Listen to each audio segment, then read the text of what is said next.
What is up, you guys? This is Mick with Fresh from the Fleet, and I thought I'd keep the party going with another top 10 flea market finds of 2018. Well, this is going back to the fundamentals of the channel and the reason why it's even named Fresh from the Flea. Why? Fresh from the Flea, flea market, remember it. Now, I love the flea market hitting up. Again, this going back to, again, another thing that I grew up with, because as a baby, man, going to the flea market with the family was not just going to the flea market, it was actually being a seller at the flea market. Yes, my family used to be vendors, and that's the thing. You never know what you're gonna come up on at the flea market because the possibilities are endless. So yes, I choose to, you know, feel free at the flea market. I guess just walking around, talking to whoever, filming whatever. I mean, that's the thing, and it's crazy because they've been cracking down on it. I mean it. I've been asked to not film. I haven't been asked to leave, but I've been asked to not film at some vendor spots. So that's why if you ever see some of the videos and I'm a little bit secret with the camera, it's because of that reason. Now, before we get into the fun, like always, I will be reminding you guys, yes, I do sell my stuff. Remember, link is down below. Do check out the Depop, and as well as that, again, I want to say thank you for ordering. Again, killing it like always. You guys are keeping this going like a revolving door, just going back and forth. With that, I will be reminding the viewers out there, please, if you're loving the videos and you do want me to make more, please do hit that like button. And as well as that, please hit that subscribe button if you're not already, and also hit that bell button if you want to see when I upload immediately. Who's ready for the fun? Because I am. So coming in strong at number 10, it is the 1987 Mike Tyson's Punch-Out for the Nintendo Entertainment System. Gotta love the 8-bit gaming. This is going back to definitely my childhood right here, right at the infancy, right into the beginning. When my dad got the NES system, very early 90s right there. So I grew up as a baby playing it. And the funny thing is, if you guys know Shrek for the NES, and it's about snowboarding, the thing is, as a baby, I actually somehow got the controller, and I was actually doing the controls in a certain way that I was actually not getting hit or anything. It was just an amazing point of gaming, because that was my first time even gaming. And that's why the NES is such a personal thing to me, because I still have the gaming system today and it still works. When I picked up the game, I was super pumped to bring it home and play it. I actually just plugged the thing in. It barely needed a little blowing on there. If you know what I'm talking about, then you are the real ones right there. Little trick like that, clicked it down, and it worked right at the spot, man. I played it. I got to, like, I think the 3rd character that you face. And that's the thing, I only paid $3 for it. It's a piece of boxing history, gaming history, and Tyson history all around. A little foreshadow to the bite. So coming in hot at number 9, this is going back to my childhood, video days, skating days, days with the friends. It's just you never thought would end, and this is coming back to 1997's Shorty's vid, Fulfill the Dream. Now this surrounds Chad Muska, right? The Muska board that I did pick up at the flea market. Amazing, because so many people were passing up on skateboards. When I flipped this deck over, oh my gosh, memories just flipped on through. It was crazy. But the thing is, yes, the print was actually a little roached out. The thing is, I can see what it was. I know what it was. And the thing is, it also came with stickers on it. The thing is, that brings back memories to me. Independent, Shorties, Von Zipper. I mean, that was another time right there. And it was going back to right at the end of the 90s. Into the 2000s, because even my friend, my best friend back in the day, Antonio Tortola, what's up, man? He actually had the board. I had the Element board, and that was like, I think, our 3rd or 4th boards growing up. What was really crazy about it is that I actually tagged the Muska himself in the post, and guess what? He responded back to me in a private DM. It was awesome, man. That's coming back to the thing is, I liked Tony Hawk growing up. My friend loved the Muska. That was when the Muska was just hitting popularity, man. He was even featured in Tony Hawk's Pro Skater. I love that because, my gosh, I told him, thank you, you did so much for skating. I'm serious, man, because they were pushing some boundaries. It boggles the mind with all these skateboarders out there, because like he said, that what he was doing, he thought that was the limit of what is possible, and to see what's going on now, insane. Again, I want to thank the Muska again for that response. It was just awesome. So now at number 8, it is episode 219. It is the red Tommy Jeans bomber jacket that I did pick up. Condition was insane, and yes, it did sail away from my collection. It did sell off, and for reference, I do have the green one up behind me. But this one's a little bit more complete, not with the cleanliness, not with the stitching, not with anything that's broken or anything on it. But yes, it didn't have the zipper pull like this one did. You can see right there, the little flag on there. The red one was just super clean again, same size as this one, and I almost kept it, but it was so vibrant, and again, a piece that's just fire wearing out. But this one is a nice subtle color, and I just love this one. This is what I love about the flea market. Tommy pieces, I didn't really come up on them at the thrifts at all. Like, throughout the years, I barely come up on them as it is. but the flea market has given me so many Tommy pieces, and that's where I pretty much get it for. I guess it has to do with the area too. You know, there's a few pieces here and there, but I never come up on them. People put in work. So number 7, again, this one is from episode 240, and I got it right behind me. It is the bootleg Tommy Hilfiger tee. So what's crazy about this, I mean, Sean from round 2 actually picked up this tee as well as a bunch of other tees. This was one of them, and that he said, like, you know, one of my favorite pieces of whatever he was at. And the thing is, I love this piece too, and that's why it hasn't left my collection. I think someone asked, is it for sale? Laugh out loud, because they know I probably wasn't going to sell it. Again, this one fits me. It's just amazing bootleg. The lion crest is here, big Tommy Hilfiger. The little font is off, that's what's funny about it. The flag looks good though. It does say high performance, high quality sportswear, Tommy Hilfiger. So right on the back actually has a little Tommy flag, but it's like stretched out like this right near the neck. So that's the thing, a lot of these bootleg tees, regular tees in white usually have stains on them. So the fact that this one had no stains on it was completely okay for me to pick it up for 10 bucks, and I was super happy too.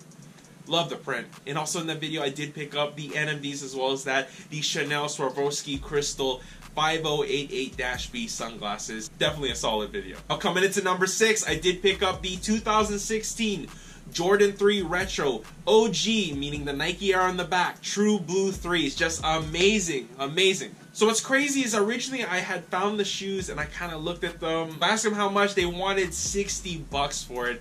And it took me a while to get them down. That place never budges in price as much as it's crazy. It's like a lot of these pieces, like I literally picked up the Kylo Ren Black Series lightsaber, the one worth even like $230. I got it for $20 and they went down from 30. Now you think about that. When it's Jordans though, you know they immediately see money. Okay, that's the reason why. You know, this other stuff, you know, I can go for money, but it's kind of like, you never know who's going to pick it up. But shoes, Jordans, they always jump on them or they sell them. They know they can get more money for them, so that's the reason why they don't sell. But I even left and came back. The shoes were still sitting there, so I asked, and I had the money in hand this time. So I gave them 40 bucks. Condition was insane. I'm serious. If they were my size, I would have probably kept them again. I love the little booty on them. Like I said, look at that booty, though. The Nike on them look great. The inside looked great, the outsole looked great, no yellowing, no heel drag. Only thing it really did have was some toe creasing, which is minimal, and I did my best to increase them. What's crazy is that the shoes did sell for 90 bucks, so that is a great profit on my account, but that's why it's the never-ending cycle of buying, selling, buying, selling. Gotta love it. Now, number 5, from episode 248, it is the Givenchy Paisley high top sneakers. The crazy thing about these sneakers is that I did pick them up at a spot that I'm not familiar with. Now, being that you know, everything's usually for sale. You know, you just have to ask. And the thing is, that's why you get a little nervous about how much money will they ask for immediately. So I did ask, and bang, it was 10 bucks for some Givenchy high top sneakers. Now, you think about the Givenchy high top sneakers, they are probably going for brand new around $500 something, almost $600 plus tax. You gotta know that, you know, $600. I jumped on them immediately. Again, they were a women's, I believe, 7 or 6.5 or something like that. It just needed to be deoxidized in a certain way, and they needed to be cleaned up. I did my best to try to take off some of that red ink that was on the side, and other than that, it was the yellowing on there. So the sneakers are that collection. They did sell on Depop, and they sold for about 6 times the amount that I paid. Now, they could have gone for more if I had the box, dust bag, if they weren't so yellowed out. Other than that, everything was cool on it. Again, smaller size, so that's the reason why. So I was happy to sell off to someone who's gonna love it and gonna rock them, so there you go. You're welcome. So number 4, it is the Jordan Wings big cardboard poster that I did find at the flea market. An amazing, amazing piece. Again, I don't know where this one came from, a sporting goods store, a sneaker store. It's Michael Jordan actually standing there like this with his arms out. It's amazing. So the little quote under the bottom of the piece actually says, "No bird soars too high if he soars with his own wings." Just an amazing piece, and again, I believe I got it for 15 bucks. And this thing is not pristine at all, but that's what I love about it. The flavor, the vintage look of it, the creasing, the little bit of water damage on one side, the little tearing.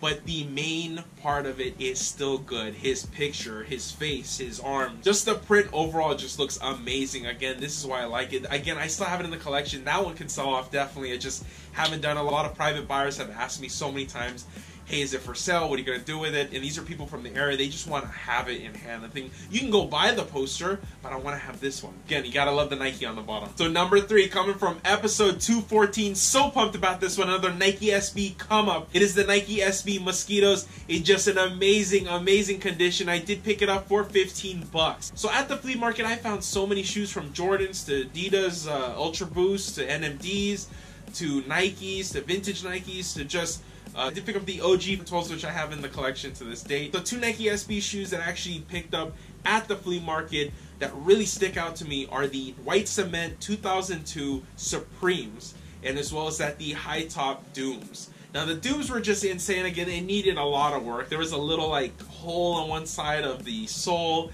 It needed to be re-glued. Insoles look great, outsole look great, upper look great. Came with the laces, that's the plus. No box again. I did pick that one for 25 bucks. So this is coming down to it again. The Mosquitoes, because when they first came out, I actually wanted them and I just didn't get to the release. This is what happens to me a lot of times. I don't get the release.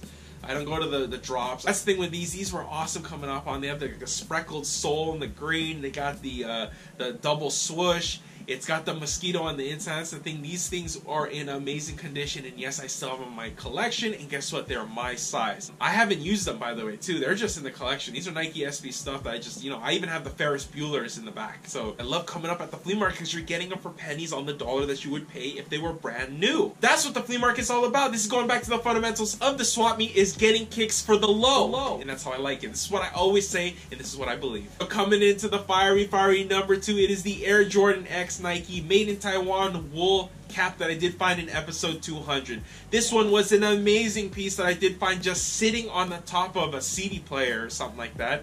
And I asked the guy how much. He wanted 25 first. I did talk him down to 15, and I was super happy to pick it up. Like I said, it was a grail piece because I don't come up on this stuff. Again, you can go online right now. I believe the hat is going for around $40-something, right? And that's fine and all, but I found this one, and that's the thing. That's what I'm all about. Again, finding pieces that actually caught the story behind it. When did I go? What was up? It's just awesome coming up on pieces that are, again, these are hard-hitting pieces for the collection, and that's why this one just fits me. I wore it in the last top 10 video, if you guys saw, and I just love it. Again, grail. Gotta love the Jumpman right in the front, the 23 on the back. The colorway is awesome. The green, black, red, and gold look amazing. What can I say? 15 bucks is 15 bucks. Now coming down to number 1. What is number 1? Does anybody know? It is right behind me. It is the North Face Vintage 90s Gore-Tex Bumblebee colorway. Just amazing. Look at this zip-up jacket right here. I bought it for around 25 bucks. And the thing is, the amount of money that these go for now is just crazy. I know they go 100 and up. I've gotten numerous offers. I got so many people overseas hitting me up. I get a little question every once in a while. It just says sale on this post because I did post it up. Also with this, I did find a Versace Versus case for sunglasses there, and as well as the Prada keychain holder, which is an amazing cop. I still have in the collection. Again, that one got numerous offers. So, in those 2 pieces that I got, the Versace Versus and the Prada, were $1 each, and then I picked up this one for about 25 bucks. I was super happy. Again, happy camper. Again, a video wasn't made. I didn't pick up a bunch of stuff, but coming out with this piece, that's what it's all about. Again, I want to thank you guys for watching. It was awesome. Again, going back to the TNF at the end, and you gotta love the TNF. And this colorway is just super fire. And remember, new videos coming out, and as well as that, a giveaway video is on the horizon, like I've been saying. Don't miss out. And with that, I'm gonna slow it down for you guys. Hit that sub button, because more videos are coming. This was Mick from Fresh from the Flea.